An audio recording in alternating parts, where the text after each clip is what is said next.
புதிய பூமி நண்பர்கள் அனைவருக்கும் வணக்கம். நான் ராஜ்பாபு. இதற்குத்தானே ஆசைப்பட்டாய் பாலகுமாரான்னு சொல்லுவாங்க இல்லைங்களா? இதுதான் ஆசைப்பட்டீங்க வச்சுக்கோங்க. அடுத்த 5 ஆண்டுகளுக்கு நீங்க ஆசைப்பட்டது என்னவோ அது எல்லாம் தவறாம பாருங்க, அவர்களின் இல்லத்திற்கு வந்து அடையும். ஆனா அதுல ஒரு சின்ன சிக்கல். என்னப்பா இது? அதான் பாருங்க, இந்த காணொலிக்குள்ள ஒட்டுமொத்தமா பார்க்க போறோம். அதற்கு முன்பாக நண்பர்கள் யார் யார் சப்ஸ்கிரைப் பண்ணாம இருக்கீங்களோ சப்ஸ்கிரைப் செய்து புதிய பூமிக்கு ஆதரவு தருமாறு கேட்டுக்கொண்டும், இந்த காணொலியை முழுமையாக பொறுமையாக பார்க்க வேண்டும் என்று அன்புடன் கேட்டுக்கொண்டும் இந்த காணொலிக்குள்ள போயிடுவோம். டே 1 ஃபர்ஸ்ட் முதல் நாளே மாற்றம் மாற்றம் மாற்றம்னு சொன்னீங்க இல்லைங்களா? முதல் நாளே பாருங்க, இது வரைக்கும் யாருமே கொண்டு வராத, தமிழ்நாட்டில் கொண்டு வராத புதிய மாற்றம். தமிழ் தமிழ் தமிழ். என்னையா இது? எப்ப பார்த்தாலும் தமிழ் தமிழ் தமிழ்னு உயிரை வாங்கினீங்க. தமிழ் என்ன சொல்லுங்க? இல்லங்க, தமிழ் தாய் வாழ்த்து. என்ன தமிழ் தாய் வாழ்த்துக்கு என்ன இப்போ? இல்ல முதல்ல தமிழ் தாய் வாழ்த்து தாங்க பதவியேற்பு விழாவில் ஒளிபரப்பு செய்வாங்க. என்னப்பா அது? எப்ப பார்த்தாலும் நீங்க பண்ணினே இருந்தீங்கன்னா பழசு மாதிரி நாங்களும் அதே மாதிரி இருக்கணுமா? மாற்றத்தை கொண்டு வரணும். புதிய மாற்றம், புதிய மாற்றத்துக்கான ஆட்சி பதவியேற்கிற சமயத்திலிருந்தே பாருங்க தொடங்கணும். தமிழ் தாய் வாழ்த்து. ஆமா, 3வது இடத்துக்கு போட்டோம். என்ன இப்போ? முதலில் வந்தே மாதரம் பாடல், அதை அடுத்து தேசிய கீதம், 3வது தமிழ் தாய் வாழ்த்து. இதுல தப்பு இருக்கு இல்லங்க? பதவியேற்பு விழா தமிழ்நாட்டில் நடைபெறும் போது தமிழ் தாய் வாழ்த்து முதலில் ஒளிபரப்பு செய்வதான மரபை மாற்றணும்.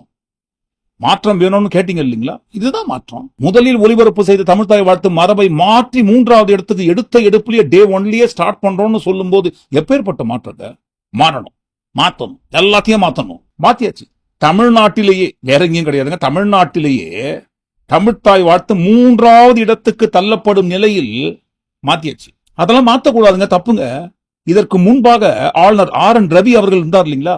அவரும் இதே மாதிரிதான் தமிழ்த்தாய் வாழ்த்துக்கு எதிர்ப்பு தெரிவிப்பாரு. சட்டப்பேரவையில் முதலில் தேசிய கீதம் தான் ஒளிபரப்பு செய்ய வேண்டும், அதற்கு பிறகு வேணா தமிழ்த்தாய் வாழ்த்து ஒளிபரப்பு செய்து கொள்ளுங்கள்னு சண்டைக்கு வருவாரு. அந்த பஞ்சாயத்தை பேசி தீர்த்து அதற்கு பிறகு உரையை தொடங்குவதற்கு நேரம் ஆயிடும். இப்படியே போயிருந்தா எப்படி? சதா இதே மாதிரி சண்டை போடுறாரு தமிழ்த்தாய் வாழ்த்துக்கு எதிராகவே. என்ன பண்ணலான்னு சொல்லி பண்ணாங்களே. நீங்கள் சவார்கர் வழியில் வந்தவர்களுக்கும் கோட்சே வழியில் வந்தவர்களுக்கும் சற்றும் குறைந்தவர்கள் அல்ல. தமிழ்நாட்டு சட்டமன்றமும் சரி என்பதை கூறி மாண்புமிகு அவை முன்னோர் அவர்கள். மாண்புமிகு பேரவைத் தலைவர்களே, ஜனகணமன என்னதான் பாடு. தற்போது இந்த ஆண்டிற்கான முதல் கூட்டத்தொடர் முகத்துக்கு நேராகவே, பின்னாடி எல்லாம் கூட பேசலங்க, முகத்துக்கு நேராகவே கோட்சே சாவர்கர் எல்லாம் இழுத்து பேசினாங்களே. எதுக்காக? இந்த நிலைமை உருவாக கூடாது என்று. ஆனால் தமிழ்நாட்டில் எதெல்லாம் நடக்கக்கூடாது என்று நினைத்துக் கொண்டிருந்தோமோ அதெல்லாம் முதல் நாளிலேயே தொடங்கிவிட்டது. தமிழுக்கு 3வது இடம். மாற்றம் வேணும் மாற்றம் வேணும்னு கேட்டீங்க இல்லைங்களா? கவலையப்படாதீங்க. முதல் நாளிலேயே தொடங்குகிற மாற்றம், தமிழ் தலையிலேயே கை வைக்கிற மாற்றம். சரி, இந்த மாற்றம் ஒரு ஓரமாகட்டும். இந்த பட்ஸ் இருக்கு இல்லைங்களா? பட்ஸ், அந்த பட்ஸ் எல்லாம் எடுத்து காதை நல்லா கிளீன் பண்ணிக்கோங்க. ஏனென்றால் தமிழ்நாட்டில் இதுவரை யாருக்குமே தெரியாத அரிய பெரிய ரகசியத்தை, இந்த புதையல் ரகசியம்னு சொல்லுவாங்க இல்லைங்களா, அதையெல்லாம் தாண்டி இது வரைக்கும் தமிழ்நாட்டு மக்களுக்கு யாருக்குமே தெரியாத படு பயங்கரமான ரகசியத்தை போட்டு உடைக்க போறாங்க. அதை கேட்பதற்காகத்தான் பட்ஸ் எல்லாம் வச்சு காதை கிளீன் பண்ணின்னு இந்த ரகசியத்தை கேளுங்க. இன்னொரு விஷயமும் நான் இங்க சொல்லணும். இன்னைக்கு நம்ம தமிழ்நாடு கவர்மெண்ட் இருக்கிற அந்த நிலைமையை பத்தி நான் உங்ககிட்ட நான் சொல்லணும். கிட்டத்தட்ட 10 லட்சம் கோடிக்கு மேல கடன் வாங்கி வச்சுட்டு போயிருக்கிற இன்னைக்கு அந்த தமிழ்நாடு அரசு இருக்கிறப்போ, கஜானாவை சுத்தமா தொடச்சி வலிச்சு வச்சுட்டு போயிருக்கிறப்போ, தூக்க முடியாத சுமையை ஏத்தி வச்சுட்டு போயிருக்கிறப்போ, அப்படிப்பட்ட ஒரு நிலைமையில தான் இந்த பொறுப்பை நம்ம கையில எடுத்திருக்கிறோம். உடனே நீங்க நினைக்கலாம், என்னடா இவர் ஏதோ பொறி வச்சு பேசுறாரு அப்படின்ட்டு. அப்படிலாம் எதுவுமே கிடையாது. உள்ள போய் பார்த்தாதான் தெரியும் எது எந்த நிலைமையில இருக்கு, என்ன இருக்கு என்ன இல்ல, எது எந்த நிலைமையில இருக்கு எது எந்த நிலைமையில இல்ல. சோ அதையெல்லாம் பார்த்துட்டு உங்களுக்கு ஒரு வெள்ளை அறிக்கையாவது வெளியிடணும்னு நான் நினைக்கிறேன். ஒரு டிரான்ஸ்பரண்டான ஒரு கவர்மெண்டா, அதாவது இன்னைக்கு நம்ம தமிழ்நாடு கவர்மெண்ட் இந்த நிலைமையில தான் இருக்கு அப்படின்றது உங்ககிட்ட சொல்லிட்டு I just want to take it forward from there. அதான் நான் முதல்ல செய்யணும்னு நினைக்கிறேன். கஜானா காலி. எதுங்க? தமிழ்நாடு அரசு கஜானா காலி, சுத்தமா இல்ல, ஒண்ணுமே இல்ல, எல்லாத்தையும் தொடச்சி எடுத்துன்னு போயிட்டாங்க. இதற்கு முன்பாக ஆட்சி பண்ணவங்க ஒண்ணுமே இல்லைங்க, ஒண்ணுமே கிடையாது. கடன் 10 லட்சம் கோடி கடன், தூக்க முடியாத தாங்க முடியாத பயங்கரமான பார சுமையை என் தலையில சுமத்திட்டு போயிட்டாங்க. இப்ப பாருங்க, அந்த சுமையை நான் தாங்கி கொண்டு உள்ள போய் பார்க்கணும், என்னென்ன இருக்குன்னு போய் பார்க்கணும். அதுக்காக பொடி வச்சு பேசுறன்றதுக்காக நீங்க வேற எதுவும் நினைச்சுக்காதீங்க. இருக்கிற உண்மையை எடுத்து போடுறோம்னு சொன்னாரு. அதே மாதிரி வெள்ளை அறிக்கை கொடுக்க போறேன்றது. இந்த வெள்ளை அறிக்கை புதிதாக இப்பதான் பாருங்க, இந்த மாற்றத்துக்கான அரசாங்கம் அமைத்து புதுசா கண்டுபிடிச்ச மாதிரி யாரும் பில்டப் பண்ணக்கூடாதுங்க. இதற்கு முன்பாக 2021ஆம் ஆண்டில் திமுக கட்சி ஆட்சி அமைத்த கையோடு அதிமுக ஆட்சியில் வாங்கி வைத்த கடன் நிலவரத்தை குறித்த வெள்ளை அறிக்கையை வெளியிட்டார்கள். வெள்ளை அறிக்கையை வெளியிட்டு டிரான்ஸ்பரண்டா தொடங்குகிறோம் என்று சொல்லி தான் பாருங்க அவங்களும் ஆட்சியை தொடங்கினாங்க. சோ வெள்ளை அறிக்கையை முதலாக நம்ம தான் கண்டுபிடிச்சோம் அப்படின்ட்டு யாரும் பில்டப் எல்லாம் பண்ணிக்க வேண்டாம். இதற்கு முன்பாக திமுக ஆட்சியை வெள்ளை அறிக்கை குத்து தான் ஸ்டார்ட் பண்ணாங்க. அந்த உண்மை ஒரு ஓரமா இருக்கும். ஆனா பாருங்க இப்ப முதல் நாளிலேயே பதவி ஏற்ற அந்த மேடையிலேயே அரசாங்க கஜானா காலின்ட்டு எப்படி தெரியும்? யாரு சொன்னாங்க? சரி, சொன்னதா கூட வைத்துக் கொள்வோம். ஏற்கனவே பாருங்க இது நமக்கு தெரிஞ்ச கதை தானே. 10 லட்சம் கோடி என்பது கடன். தமிழ்நாடு அரசாங்கத்தோட 10 லட்சம் கோடி கடன் இதற்கு முன்பாக தெரியாதா? ஏனென்றால் இன்றைக்கு மாண்புமிகு திரு முதல்வர் விஜய் அவர்கள் இன்றைக்கு முதல்வர். ஆனால் பிரச்சார சமயத்துல நம்ம மேடையா போயிட்டு எதை முன்வைத்திருந்தோம்? கடனை குறித்து. 10 லட்சம் கோடி கடன் வாங்கிட்டாங்க அப்படின்னு சொல்லிதான் பேசணும். பிரச்சார சமயத்துல 10 லட்சம் கோடி கடன் இருக்கிறது என்று தெரிந்த பிறகுதான் வாக்குறுதி எல்லாம் அள்ளி வீசிருக்கோம். இப்ப எதுக்காக முதல் நாளிலேயே நம்ம ஆழ ஆரம்பிக்கிறோம்? 10 லட்சம் கோடி கடன், இதற்கு முன்பாக இருந்த அரசு கஜானாவை காலி பண்ணிட்டு போயிட்டாங்க அப்படின்னு சொல்லி. கஜானாலாம் காலி எல்லாம் இல்லைங்க, அங்க போய் பாருங்கன்ட்டு முன்னாள் முதல்வர் மு.க. ஸ்டாலின் அவர்கள் முதல் நாளிலேயே அறிக்கை கொடுத்துட்டாரு. கஜானாலாம் காலி கிடையாதுங்க, அதெல்லாம் இருக்குங்க, அங்க போய் பாருங்க. வாக்குறுதியை கொடுத்திருக்கீங்க, நடைமுறைக்கு எது சாத்தியமோ அந்த வாக்குறுதிகளை மட்டும்தான் கொடுத்திருக்கேன்னு சொல்லியிருக்கீங்க. சோ கொடுத்த வாக்குறுதியை நிறைவேற்றுவதற்கும் ஆள்வதற்கு திறமையும் கொடுப்பதற்கு மனதும் தான் வேண்டுமே தவிர கஜானாலாம் காலின்ட்டு முதல் நாளிலேயே தெரியாம பொய் பேசி மக்களை திசை திருப்பாதீர்கள்னு ஸ்டார்டிங்லயே பாருங்க ஒரு ட்விட். 6 மாசம் வரைக்கும் நாங்க எதுவும் கேட்க மாட்டோம் பேச மாட்டோம்னு சொன்னவரை பாருங்க முதல் நாளிலேயே பதிலடி கொடுக்கற மாதிரி ஏங்க பண்றீங்க? ஆமாங்க, எடுத்த எடுப்புலயே எதுவுமே தெரியாம இதற்கு முன்பாக இருந்த ஆட்சியாளர்கள்னு கூட சொல்லல, இதற்கு முன்பாக இருந்த அரசு அதிமுகவும் சேர்த்துதான் வாங்கி வைத்தார்கள்னு சொல்ல முடியல. இப்பவும் பாருங்க தேர்தல் சமயத்திலும் திமுக ஜெயித்து முதல்வர் பதவியில் அமர்ந்த பிறகும் திமுக சொன்னா எப்படிங்க? ஒரே ஒரு அரசை மட்டும் இதற்கு முன்பாக இருந்த அரசுன்னு சொல்லி மடைமாற்றம் செய்வதன் காரணம் என்னன்னு இப்போவாது சொல்லுங்க அந்த மர்மத்தை. சரி, அந்த மர்மம் வேண்டாம். இப்ப 10 லட்சம் கோடி கடன் இருக்குன்ட்டு நமக்கு நல்லாவே தெரியும், தெரியாதுன்னு சொல்ல முடியாது. மேடையில் நம்ம பிரச்சார சமயத்துல பேசியிருக்கோம், வீடியோ ஆதாரங்கள் இருக்கு. வாக்குறுதி புத்தகம் கொடுத்தீங்க இல்லைங்களா? எங்க கட்சி ஆட்சிக்கு வந்த பிறகு என்னென்ன திட்டங்களை நிறைவேற்றம் செய்வோம்னு அந்த வாக்குறுதி புத்தகத்துல முதல் பக்கத்திலே பாருங்க தமிழ்நாடு அரசு வாங்கி வைத்த கடன் அளவை குறிப்பிட்டு தெள்ளத் தெளிவா குறிப்பிடப்பட்டிருக்கு. நாம் தொடங்கவிருக்கும் நிதிநிலை குறித்தும் நேர்மையாக பேச வேண்டும். தமிழ்நாட்டின் நிலுவையில் உள்ள கடன் 2026-27 ஆண்டுக்குள் ரூபாய் 10,71,000 கோடியை தாண்டும் என கணிக்கப்பட்டுள்ளது. இப்போதைக்கு 10 லட்சம் கோடி கடன் இருக்கு. இந்த 2026-27 இந்த நிதி ஆண்டிற்கு 10,71,000 கோடி தாண்டும் என்று கணிக்கப்பட்டுள்ளதுன்ட்டு முதல் பக்கத்திலே தெள்ளத் தெளிவா குறிப்பிட்டு வச்சிருக்கீங்க. அதற்கு பிறகு அடுத்த பேராவில் என்ன சொல்றீங்கன்னா, இந்த கடனை எல்லாம் காரணமாக காட்டி நான் நடிக்க மாட்டேன், இதை ஒரு சாக்கு போக்காகவும் பயன்படுத்த மாட்டோம். எப்படிங்க? இவ்வளவு கடன் இருக்குன்ட்டு அந்த கடனை முன்னுதாரணமாகவும் முன்னாடி காட்டி ஐயோ அப்படின்னு சொல்லி நாங்க நடிக்க மாட்டோம், அதை ஒரு சாக்கு போக்காகவும் சொல்ல மாட்டோம்னு முதல் பக்கத்திலேயே அழகா தெளிவா குறிப்பிட்டு வச்சிருக்கீங்க. ஆனால் இன்றைக்கு முதல் நாளிலேயே, அதுவும் பாருங்க சட்டமன்றத்துக்கு போகல, சட்டமன்றத்தை கூட்டல, எது எங்க இருக்குன்னு தெரியல, என்னென்ன இருக்குன்னு பார்க்கல. அதற்கு முன்பாகவே பதவியேற்ற அந்த மேடையிலேயே கஜானா காலின்ட்டு சொல்ல வேண்டிய அவசியம் என்னங்க? என்ன காரணம் தெரியுங்களா? ஒரு ஆடியோ ஒன்னு பிளே பண்றோம். அதாவது சோசியல் மீடியாவுக்கு ரூல்ஸ் இருக்கு, ஆனா சோசியல் மீடியா வழியா ரூல் பண்ணி பார்த்திருப்போமா? அடுத்த 5 ஆண்டுகளுக்கு அடுத்த கட்டமாக அப்படிதான் நடக்க போகுது. சோசியல் மீடியா வழியாக தான் ரூலிங் போக போகுது. அது குறித்து தான் இந்த ஆடியோ பாருங்களேன். இப்ப பதிகிற பேச்சு, அதனால தயவு செய்து அண்ணனை பேச கொடுங்க. இன்னொன்னு என்ன விஷயம்னு வச்சுக்கோங்க, இவங்க நினைக்கிறது வந்துட்டு எங்க உரிமை தொகை 2000 கொடுக்குற நீங்க அப்படி நாளைக்கு ஆரம்பிச்சலாம் நினைக்கிறாங்க. இவங்க உட்கார்ந்தோன்னா அதான் ஆரம்பிப்பாங்க. இந்த மாசம் சிலிண்டர் வரலமாங்க, இப்பவே ரீல்ஸ் போறாங்க, எனக்கு தாய்மாமன் சீர் வரலன்னு ஒரு பையனை விட்டு ரீல்ஸ் எல்லாம் போட்டுட்டு இருக்காங்க. பட் இவர் வந்து உட்கார்ந்தோன்னா என்ன சொல்லுவா போறாருன்னு வச்சுக்கோங்க. ஐயா, நான் வந்தேன், உங்களுக்கு என்னென்னவோ செய்யணும்னு பல கனவுகளோட வந்தேன், உங்களுக்காண்டியே வாழணும்னு வந்தேன். 60 வருஷமா இவங்க அடிச்சு வச்ச கொள்ளைய சரி பண்ணவே இன்னும் 60 வருஷம் தேவைப்படும் போல. எல்லாத்தையும் அள்ளிட்டு போயிட்டாங்க, ஒண்ணுமே இல்ல. உண்மைதான், அது எதுவும் இல்ல. இருந்தாதானே குடுக்கறதுக்கு இல்ல. இது இன்றைக்கு பேசிய ஆடியோ கிடையாதுங்க. பதவியேற்பு விழா நடைபெறுவதற்கு முன்பாகவே நேற்று முதலே சமூக வலைதளங்கள் முழுவதும் பரவி கொண்டிருக்கும் ஆடியோ. ஒரு நெரட்டிவ் ஒண்ணு ஏற்கனவே செட் பண்ணி வச்சுக்கிறாங்க. வெர்ச்சுவல் வாரியர்ஸ் இருக்காங்க இல்லைங்களா, அவர்கள் மூலமாக ட்விட்டர் ஸ்பேஸ்ல ஒரு நெரட்டிவ் ஒண்ணு செட் பண்ணி வச்சிருக்காங்க. தமிழ்நாடு அரசாங்கத்தோட கஜானா காலி காலி காலி காலி காலி. என்ன பண்ணுவாருங்க? எதுவுமே பண்ண முடியாதுங்க அப்படின்ற ஒரு நெரட்டிவை பதவி ஏற்பதற்கு முன்பாகவே சோசியல் மீடியா மூலமா செட் பண்ணி வச்சிருக்காங்க. இந்த ஆடியோ நேற்று முதல் வைரலாக பரவி கொண்டிருக்கிறது. சோசியல் மீடியாவில் வைரலாக பரவி கொண்டிருக்கும் அந்த ட்விட்டர் ஸ்பேஸ்ல பேசின அதே கண்டென்ட் தான் இன்றைக்கு மேடையில பேசப்பட்டிருக்கு. தமிழ்நாடு அரசு கடனில் தத்தளித்துக் கொண்டிருக்கிறது. 10 லட்சம் கோடிக்கு மேல கடன் உள்ளது, கஜானா காலியாகி விட்டதுன்ட்டு அந்த ஆடியோல என்ன பேசப்பட்டிருக்கோ அதே தான் பாருங்க மேடையில் பேசப்பட்டிருக்கு. இப்போ இதற்கு முன்பாக கடன் இருக்குன்னு தெரிந்த பிறகுதான் வாக்குறுதியை நம்ம கொடுத்திருக்கோம். இப்போ கஜானா காலின்னு சொல்வதன் மூலமாக, அதுவும் முதல் நாளிலேயே கஜானா காலின்னு சொல்வதன் மூலமாக என்ன மெசேஜை கடத்துறோம் பாருங்க. இதற்கு முன்பாக இருந்த ஆட்சி எக்கச்சக்கமா கடனை வாங்கி வச்சுட்டு போயிட்டாங்க, என் மீது கடன் சுமையை சுமத்திட்டு போயிட்டாங்க.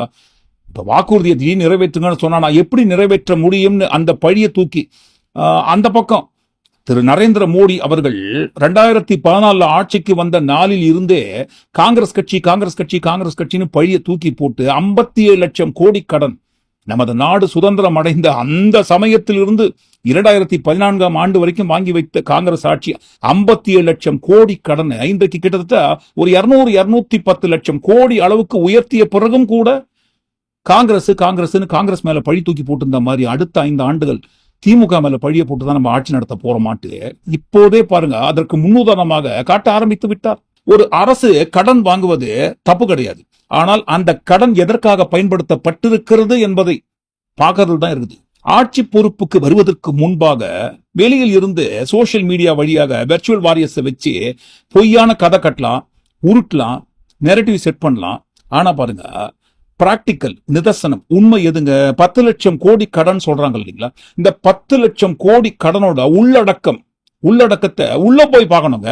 2011ஆம் ஆண்டில் திமுக அதிமுகவிடம் ஆட்சியை ஒப்படைக்கும் போது தமிழ்நாடு அரசாங்கத்திடம் இருந்த கடன் அளவு என்பது 60,000 கோடி. 2011ஆம் ஆண்டில் இருந்து 2021ஆம் ஆண்டு வரை 10 ஆண்டு கால அதிமுக ஆட்சியில் மொத்தமாக வாங்கி வைத்த தமிழ்நாடு அரசாங்கத்தோட கடன் அளவு என்பது சுமார் 4,80,000 கோடி. 2021ஆம் ஆண்டு திமுக ஆட்சி பொறுப்பை ஏற்கும் போது தமிழ்நாடு அரசாங்கத்திடம் இருந்த கடன் அளவு என்பது 4,80,000 கோடி. இந்த 4,80,000 கோடி கடன் இருந்த நிலையில் தான் திமுக ஆட்சி பொறுப்பு ஏற்றுக்கிறாங்க. இது எல்லாத்த விட கொரோனா காலகட்டம், பதவி ஏற்கும் போதே பாருங்க எல்லாரும் மாஸ்க் போட்டிருப்பாங்க. கொரோனா காலகட்டம், அப்பேற்பட்ட பேரிடர் நெருக்கடியான காலத்தில் ஆட்சி பொறுப்புக்கு வந்தாங்க. இந்த நிலையில் இந்த 4,80,000 கோடி கடன் இருந்த சமயத்தில் தான் திமுக கட்சி ஆட்சி பொறுப்பு ஏற்று வெள்ளை அறிக்கையெல்லாம் கொடுத்து ஒவ்வொரு துறை எந்த அளவுக்கு கடன்ல இருக்குன்றத மக்களுக்கு டிரான்ஸ்பரண்டா சொல்லியிருந்தாங்க. இந்த 4,80,000 கோடி கடன் அளவு எப்படி 5 ஆண்டுகளில் 10 லட்சம் கோடியாக உயர்கிறது, இதைத்தான் உள்ள போய் பார்க்கணும்னு சொன்னோம். என்னென்ன பண்ணிருக்காங்க, ஒட்டுமொத்தமா சுருட்டின்னு போயிட்டாங்க அப்படின்னு வெளியே இருந்து சொல்லலாம். ஆனால் இந்த 10 லட்சம் கோடியோட கடன் உள்ளடக்கம் வட்டி இருக்கு இல்லைங்களா, வட்டி, அந்த வட்டி தான் இருப்பதிலேயே ரொம்ப மோசமானது. அதிமுக ஆட்சி காலத்தில் வாங்கி வைத்த அந்த கடன் 4,80,000 கோடி கடனுக்கு கட்டிய வட்டியோட அளவு என்பது கடந்த 5 ஆண்டுகளில் 2021 முதல் 2026ஆம் ஆண்டு வரை 1,25,000 கோடி. திமுக ஆட்சி பொறுப்புக்கு வந்து மொத்தமாக வாங்கிய கடனில் இருந்து அவங்க அந்த கடனுக்கு கட்டிய 5 ஆண்டு கால வட்டி என்பது 1,88,000 கோடி. இதில் கடன் என்பது கடந்த 5 ஆண்டு கால திமுக ஆட்சி பொறுப்பு ஏற்று வாங்கிய புதிய கடன் என்பது சுமார் 2,85,000 கோடி. ஆட்சி பொறுப்புக்கு வந்த 5 ஆண்டுகளில் புதிதாக வாங்கிய இந்த வட்டி கட்டியது போக புதிதாக வாங்கிய கடன் என்பது 2,85,000 கோடி. இந்த 2,85,000 கோடியும் அதிமுக ஆட்சி காலத்தில் வாங்கி வைத்த 4,80,000 கோடியும் வட்டி கட்டினாங்க இல்லைங்களா, 1,25,000, 1,88,000 கோடி. இதெல்லாம் மொத்தமா சேர்த்துதான் பாருங்க 10 லட்சம் கோடி கடனில் வந்து நிற்கிறது. சரி, திமுக ஆட்சி பொறுப்பேற்ற 5 ஆண்டுகளில் புதிதாக வாங்கிய அந்த 2,85,000 கோடி கடன்ல என்ன பண்ணாங்க, அதுதான் பார்க்கணும். என்ன பண்ணாங்கன்ட்டு. கடன் வாங்குறது தப்பு கிடையாது, அந்த கடன் எதற்காக பயன்படுத்தப்பட்டிருக்கிறது என்பதை பார்க்கணும். மக்கள் பணம் மக்களுக்கேன்னு சொல்ற மாதிரி மக்கள் கட்டுற வரி பணத்தை வைத்துதான் அரசாங்கம் நடத்துறாங்க. அந்த அரசாங்கத்தை நம்பிதான் கடன் வாங்குறாங்க. அந்த கடன் எதற்காக பயன்படுத்தப்பட்டிருக்கு?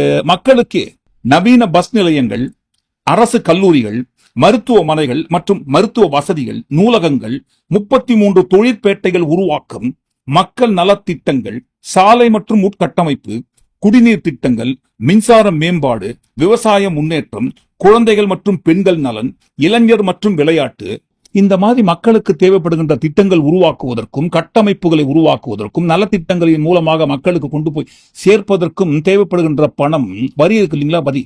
அந்த வரியின் மூலமாக வரி வருவாய் போக மீதம் தேவைப்படுகின்ற அந்த அளவுக்கு தான் பாருங்க கடன் வாங்கப்படுகிறது. நலத்திட்டங்களை உருவாக்க வேண்டும், கட்டமைப்பை கொண்டு வர வேண்டும், திட்டங்கள் மூலமாக மக்களுக்கு நல்ல நல்ல விஷயங்களை கொண்டு போய் சேர்க்கணும்னு சொன்னா சாக்கெல்லாம் சொல்ல முடியாதுங்க.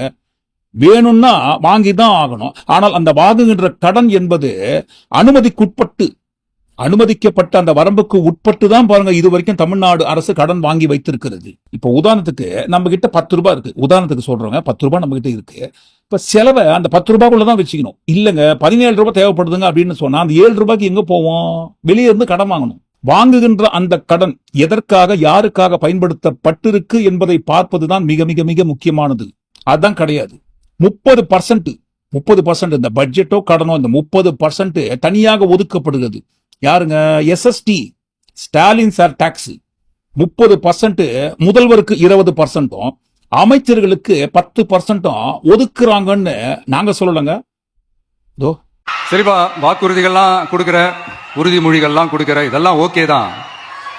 ஆனா ஸ்டாலின் சார் செய்ய முடியாததை நீ எப்படி செய்வ அப்படின்னு உங்களுக்கு ஒரு கேள்வி ஒன்று வரும்.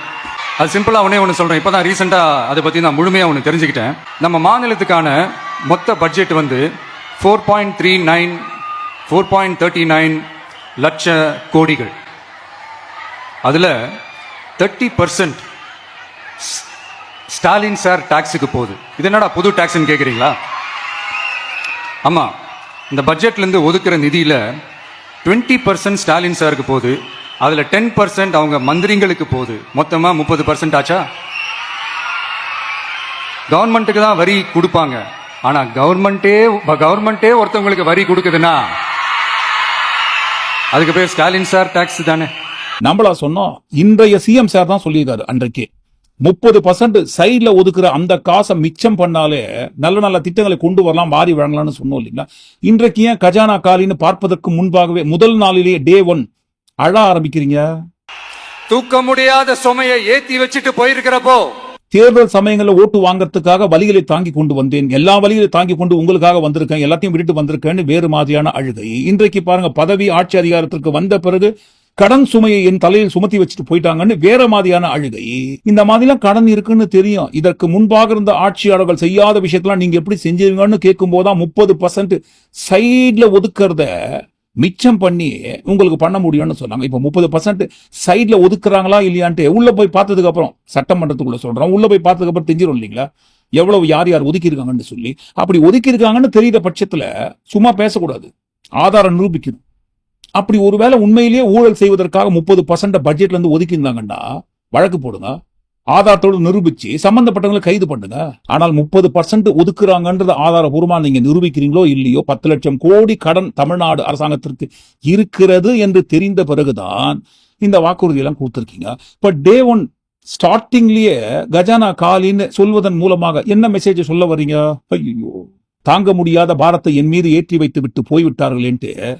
இப்பவும் பாருங்க, இதுக்கு காரணமோ திமுகன்னு சொல்லி அடுத்த 5 ஆண்டுகளுக்கு திமுக மேல பழிய போட்டு ஓட்ட போறோமோ, அந்த பக்கம் 11 வருஷமா காங்கிரஸ் மேலேயே பழிய போட்டு ஓட்டி இருக்கிற மாதிரி. இல்ல இப்படி நடக்கலாம், கிண்டர் ஜாய்க்காகவும் ஐஸ்கிரீம்காகவும் ட்ரெஸ்ஸுக்காகவும் அடம் பிடிக்கிற மாதிரி உங்களுக்கு பிடிச்ச நம்ம சாருக்கு ஓட்டு போட சொல்லுங்கன்னு கேட்டீங்க இல்லைங்களா குழந்தைங்கள்கிட்ட, அதே மாதிரிதான் உங்களுக்கு பிடிச்ச எனக்காக இந்த சிஎம் சாருக்காக கொடுத்த வாக்குறுதி எல்லாம் நிறைவேற்ற முடியாதுங்க அடுத்து ஒரு 2-3 வருஷத்துக்கு. சொல்றீங்களா உங்க வீட்டுல இருக்கிறவங்க எல்லார்கிட்டமோ? எனக்காக சொல்றீங்களா? சொல்லுவீங்க இல்லைங்களா? யாரும் வாக்குறுதியை நிறைவேற்றுங்கன்னு அடம் பிடிக்காதீங்கன்னு எல்லார்கிட்டும் போய் கேட்பீங்களான்ட்டு கேட்போமோ? கேட்கலாம், தப்பு கிடையாது. ஆனா பாருங்க, ரசிகர்கள் என்பது வேறு, மக்கள் என்பது வேறு. இப்போ உங்களுக்கு ஓட்டு போட்டு தேர்ந்தெடுத்த உங்கள் ரசிகர்கள் கூட அதுல பாதி சதவீதம் ஓகேப்பா, நம்ம தலைவருக்கு தாங்க முடியாத பாரத்தை ஏற்றி வச்சுட்டு போயிட்டாங்க இதற்கு முன்பாக இருந்த திமுக, ஒன்னும் பண்ண முடியாத அவரால் ஒரு 50% ரசிகர்கள் கூட ஏற்றுக்கொள்வார்கள்னு வச்சுப்போமே, தப்பு கிடையாது. மீதம் இருக்கிற 50% ரசிகர்களோ அல்லது ஒட்டுமொத்தமான மக்கள் இருக்காங்க இல்லைங்களா, மக்கள்னு ஒருத்தர் இருக்காங்க. ரசிகர்கள் வேற, மக்கள் வேற. இப்ப மக்களுக்கு என்ன பதில் சொல்ல போறோம்? ரசிகர்கள் கூட பாருங்க, ஆமாமா குழந்தை சொல்றது உண்மைதான், கடன் சுமை ஏத்தி வச்சுட்டு போயிட்டாங்க, அவர் என்ன பண்ணுவாருன்னு சொல்லி திமுக மேலேயே பிளேம் பண்றத கூட அவங்க ஏத்துப்பாங்கன்னு வச்சுக்கோங்க. மக்களுக்கு என்ன பதில் சொல்ல போறீங்க? இதற்கு முன்பாக ஆட்சி பொறுப்புக்கு வருவதற்கு முன்பாக அரசியல் ரீதியாக பிரச்சார சமயங்களில் ஒரு குறிப்பிட்ட கட்சி பக்கமே கோபத்தை திருப்பும் விதமாக நம்ம நெரேட்டிவ் செட் பண்ணதெல்லாம் ஓரமா இருக்கட்டும். ஆனா இப்ப பாருங்க, மிக உன்னதமான பொறுப்புள்ள பதவியில் அமர்ந்திருக்கிறோம் என்பதை நினைவில் வைத்துக் கொண்டு தூண்டிவிடக்கூடாது. முறைப்படி என்ன செய்யணுமோ அதற்குண்டான வழியை தேடி போகணும். வாக்குறுதியை கொடுத்திருக்கோம், அந்த வாக்குறுதியை நிறைவேற்றுவதற்கு நம்ம வருமானம் நமக்கு தேவை. இதற்கு முன்பாக தமிழ்நாடு அரசோட பட்ஜெட் சுமார் 5 லட்சம் கோடின்னு வச்சுக்கோங்க. ஆனா பாருங்க, நம்ம சிஎம் சார் கொடுத்த வாக்குறுதியை நிறைவேற்ற வேண்டும் என்று சொன்னால் ஆண்டுக்கு 12 லட்சம் கோடி தேவைப்படும். இந்த 12 லட்சம் கோடி நமது தேவைக்காக எங்கிருந்து வருவாயை ஈட்டலாம் என்கின்ற யோசனையை யோசிக்க வேண்டுமே தவிர, வருவாயை ஈட்டுவதற்குண்டான வழியை தேட வேண்டுமே தவிர, அதை விட்டு சாக்கு போக்கு சொல்லி இதற்கு முன்பாக இருந்த ஆட்சி மீது பழியை போட்டுட்டு தப்பிக்கலாம் முடியாதுங்க. அப்படி தப்பிக்க வேண்டும் என்று நினைப்பதே மாபெரும் தோல்வி. அதிமுக ஆட்சி காலத்தில் வாங்கி வைத்த கடனும் அந்த கடனுக்கு கட்டிய வட்டியும், திமுக ஆட்சி புதிதாக வாங்கிய கடனும் அந்த கடனுக்கு கட்டிய வட்டியும் ஒட்டுமொத்தமா சேர்த்து இத்தனை லட்சம் கோடி கடன் இருந்த சமயத்திலும் திமுக ஆட்சி நடத்தினாங்க இல்லைங்களா? அரசாங்கத்தை ப்ராப்பரா ரன் பண்ணாங்க இல்லைங்களா? மக்களுக்கு செய்யறோம்னு சொன்னதை ஓரளவுக்கு பாருங்க, ஓரளவுக்கு இல்ல, நல்ல முறையில் கொடுத்த வாக்குறுதியும் சரி, கொடுக்காத வாக்குறுதியும் சேர்த்து நிறைவேற்றினாங்க இல்லைங்களா? மக்களுக்கு நலத்திட்டங்களை நிறுத்தாம கொண்டு போய் சேர்த்தாங்க இல்லைங்களா? இது எல்லாம் பாருங்க, கடன் சுமை இருந்த போதிலும், தமிழ்நாடு அரசாங்கத்துக்கு 10 லட்சம் கடன் இருந்த போதிலும் தொடர்ந்து அந்த நலத்திட்டங்களை மக்கள்கிட்ட கொண்டு போய் சேர்த்தாங்களா இல்லையா? சாக்கு போக்கு எதுவும் சொல்லலீங்களே. மறுபடியும் சொல்றோம், இதற்கு முன்பாக தமிழ்நாடு அரசோட பட்ஜெட் 5 லட்சம் கோடி. ஆனா பாருங்க, நம்ம சிஎம் சார் கொடுத்த வாக்குறுதி எல்லாம் நிறைவேற்றணும்னு சொன்னா நமக்கு தேவைப்படுவது 12 லட்சம் கோடி. டபுள் மடங்கை தாண்டி போயிருக்குது எங்கேயோ பட்ஜெட். இந்த அளவுக்கு 12 லட்சம் கோடி தேவைப்படுகின்ற அளவுக்கு உண்டான வாக்குறுதி நடைமுறைக்கு சாத்தியம் தானா சார்? நடைமுறைக்கு சாத்தியமான வாக்குறுதியில மட்டும்தான் கொடுத்திருக்கான, நடைமுறைக்கு சாத்தியமே இல்லாத வாக்குறுதியில வாரி வழங்கிவிட்டு இன்றைக்கு அடுத்தவங்க மேல பழிய தூக்கி போட்டா எப்படி சார்? அப்ப இதே மாதிரிதான் அடுத்த 5 ஆண்டுகளுக்கு இப்படியே தான் அடுத்தவங்க மேல பழிய போட்டு ரன் பண்ண போறோமா? இப்பவே தெரிஞ்சு போச்சு இல்லைங்களா? முதல் நாளிலேயே அதற்கு முன்னுதாரணமாக பதவியேற்பு விழா மேடையிலேயே அழ ஆரம்பிச்சிட்டாங்க. அன்றைக்கு வலி, இன்றைக்கு சுமை ஏற்றி வச்சுட்டு போயிட்டாங்க. நீங்களே பாத்துக்கங்கன்னு இதற்கு முன்பாக இருந்த திமுக கட்சியின் மீது தான் ஒட்டுமொத்த பழியை தூக்கி போட்டு நான் கொடுத்த வாக்குறுதிகளை நிறைவேற்றாம போவதற்கு காரணமே திமுக செய்த தவறுதான்ட்டு ஓட்ட போறாங்கன்ட்டு இப்பவே தெரிஞ்சு போச்சு. நீங்க என்ன நினைக்கிறீங்க? நாங்க என்ன நினைக்கிறோம் தெரியுங்களா? இந்த காணொலியை நிறைவு செய்வதற்கு முன்பாக திமுக அதிமுக 2 கட்சிகளும் கொடுக்காத, ஏன் யோசிக்கவே முடியாத வாக்குறுதிகளை கொடுத்துட்டாரு. நம்பி ஓட்டும் போட்டாங்க. இப்போ நம்பிக்கை வைத்து ஓட்டு போட்டவங்களை ஏமாத்தாம கொடுக்கறதான நியதி. ஒரு முழு கெடபாரியை விழுங்கி விட்டு அதை ஜீரணம் பண்றதுக்கு சுக்கு கஷாயம் சாப்பிட்டா எப்படிங்க கெடபார ஜீரணமாகும்? நீங்களே ஒட்டுமொத்தமா கூட்டி கழிச்சு இந்த காணொலிக்குள்ள வந்த எல்லா விஷயங்களை குறித்து நீங்க என்ன நினைக்கிறீங்கன்னு உங்க கருத்துக்களை பதிவு பண்ணும்போது, டே 1 ஸ்டார்டிங்லே பாருங்க, அடிச்ச அண்டர் பல்ட்டியை குறித்தும் தமிழ் 3வது இடத்துக்கு தள்ளிய இந்த மாற்றத்தை குறித்தும் கண்டிப்பா உங்க கருத்துக்களை தவறாம பதிவு பண்ணுங்க. மீண்டும் நாளை காணொலியில் நாம் சந்திப்போம். நன்றி, வணக்கம்.